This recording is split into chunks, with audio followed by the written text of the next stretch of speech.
Mən elə bir dilbərəm, mən elə bir dilbərəm, aşığım dəstə dəstə, istəsəm ömrülərəm, hamı deyər göz istə, elə bir dilbər, istəsəm ömrülərəm, hamı deyər göz istə, elə bir dilbər.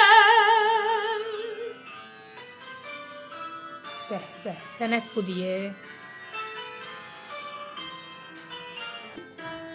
Mənim kimi dildarı, Parisin rəssamları görüb belə dedilər: nə gözəlsən, madmazel, nə qəşəngsən, madmazel, bir mələksən sən.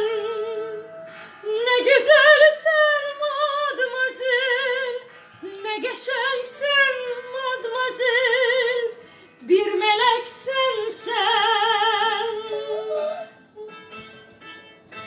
Ağalar bir söyleyin, kimde var bu göz, bu qaş, benim karşımda bulaş, çırpınır bir huş gibi, sevgiden serhoş kimi, öyle bir dilber.